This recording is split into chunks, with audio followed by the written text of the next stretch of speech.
En fait, ça, vous allez voir, je m'intéresse à une moitié de Jackalope, tout simplement. Alors, peut-être une question à poser à notre cher lapin, alors que ceci commence à défiler. Où se trouve Jack? Est-ce que le lapin sait? Demandez gentiment et peut-être je vais vous le dire. Bon, c'est bien. Alors, un petit 15 secondes pour comprendre la dynamique.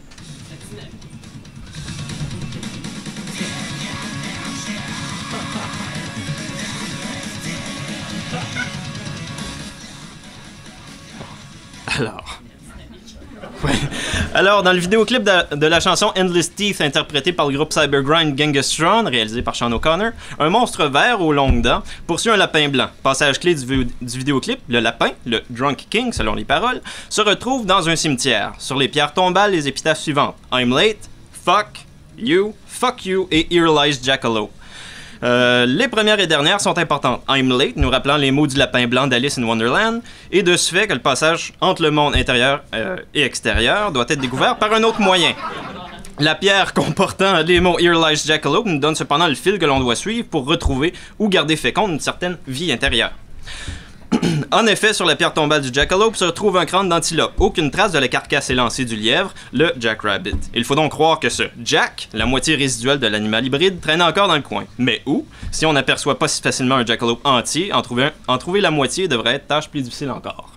Sauf que le Jackalope est un être imaginaire, et donc nécessairement un pur objet de discours, et si c'est le corps qui manque, il nous faut trouver le syntagme Jack, qui, tel un cavalier sans tête, cherchera à retrouver son unité en s'arrimant à d'autres et retrouvera la capacité d'atteindre le monde du rêve, où il pourra se reproduire joyeusement. Le Jack, donc, c'est le valet de notre roi ivre. C'est lui qui montre le chemin, qui pousse notre lapin à l'action. Ainsi, le futur, représenté par la créature verte et poilue, se fait Lumberjack, selon les paroles, qui lumbers towards our drunk king, bûcheron du présent, donc, qui le pousse à courir et donc à chercher une ligne directrice de son existence parcellaire. On va le repartir. C'est donc le Jackalope, ou du moins une moitié de celui-ci, qui rend possible le rêve de notre ami lapin. Le rêve d'une vie dans la jouissance, à en croire les deux lapins qui copulent, accompagnés par une mélodie jouée au piano. Le spectateur notera que les deux vigoureux lapins ne sont en fait que de simples bas. Il notera aussi qu'ils y trouvent leurs pieds. Importuné dans ses rêves par le monstre, notre roi ivre se met hors de lui, exécute des pas de danse en effectuant un mouvement signé Michael Jackson. Il s'agrippe l'entrejambe à pleine main gantée. Le roi ivre devient roi de la pop. Il devient quelqu'un ou quelque chose. En arrière-plan, des éclaboussures de peinture marquent du action painting de Jackson Pollock. Son environnement n'est plus qu'un mouvement et il s'y trouve à l'aise. Le lapin se métamorphose, passant de simple créature de carton et de peluche à un homme vêtu d'un costume de lapin. On le voit ensuite s'animer sur fond blanc, réduit à quelques traits de graphite. Il se fait œuvre, mais au détriment de son intégrité physique, comme en témoigne la cicatrice qu'il porte au front. En enfonçant une hache dans le crâne de la créature, le futur, il annihile les conditions de son mouvement et donc de son émancipation. Il ne reste plus que la colle du présent, comme les paroles en témoignent, As time fades, we don't change.